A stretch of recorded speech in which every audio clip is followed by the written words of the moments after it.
Assalamualaikum warahmatullahi wabarakatuh. Salam sehat selalu untuk teman-teman semua dimanapun berada. Di video kali ini saya akan bercerita sedikit seputar Timnas Indonesia, di mana Timnas Indonesia akan melakoni FIFA Matchday di bulan Juni mendatang. Dan satu kepastian, yakni Indonesia versus Palestina di tanggal 16 Juni.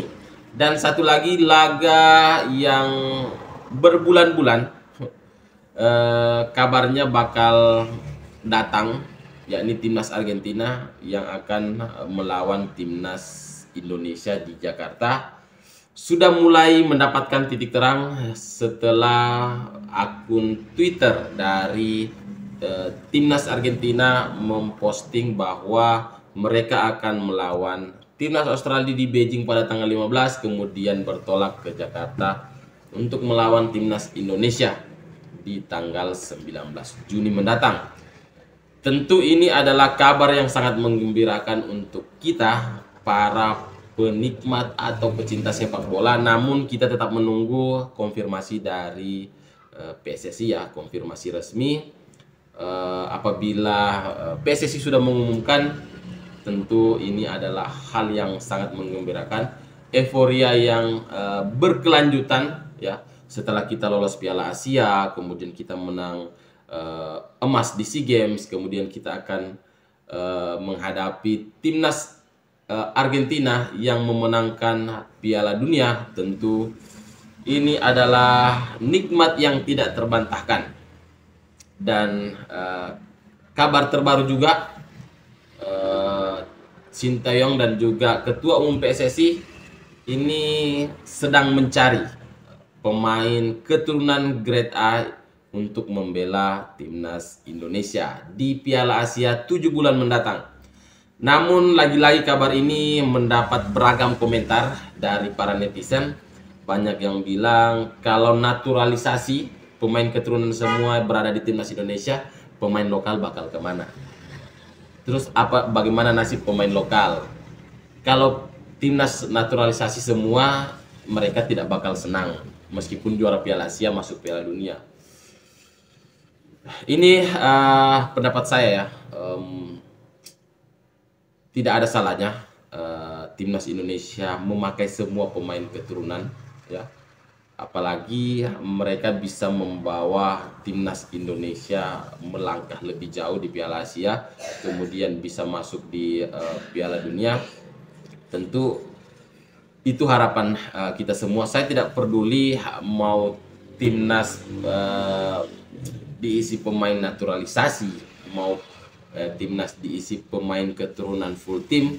Bagi saya tidak masalah, karena dengan meningkatnya level ranking Timnas Indonesia, tentu peluang untuk para pemain lokal berkarir di luar negeri itu terbuka lebar, ya.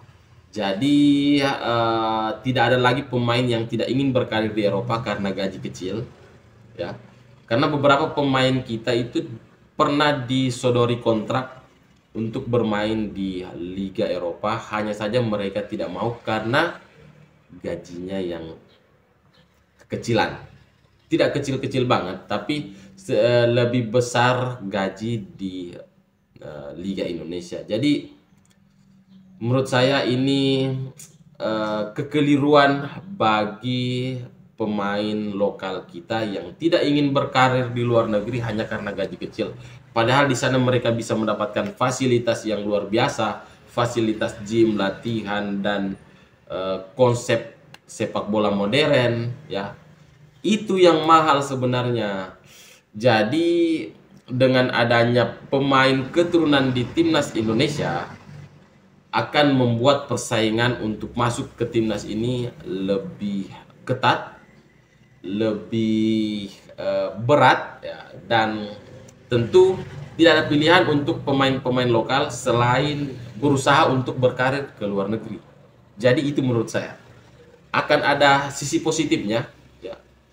Mungkin ada sisi negatifnya, tetapi sisi positifnya akan lebih berdampak ke persepak bolaan nasional. Tentu pemain-pemain yang punya kualitas seperti Marcelino Ferdinand, kemudian Asnawi Mangku Alam, mereka akan pasti lebih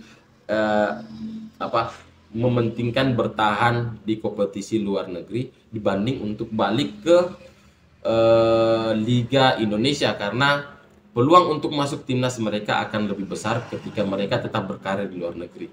Inilah mungkin hal positif yang bakal terjadi jika pemain keturunan membanjiri timnas atau skuad timnas Indonesia. Jadi kita ambil sisi positifnya ya. Jangan bermental tempe, bermental kerupuk ya.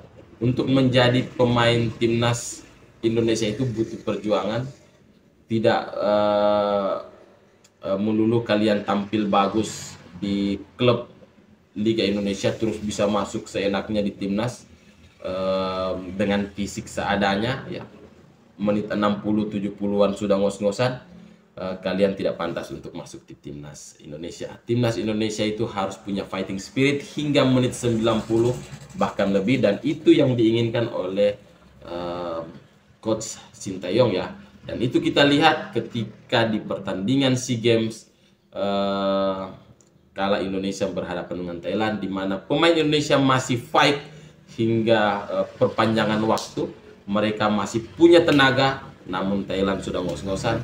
Dan itu adalah hasil dari didikan Coach Sintayong, karena di beberapa match, di beberapa event, Coach Sintayong ini lebih mempercayai pemain-pemain muda dan membuat pemain-pemain ini punya stamina yang sangat luar biasa, dan mereka mampu bermain dengan fighting spirit, dengan semangat 45 hingga menit ke 90.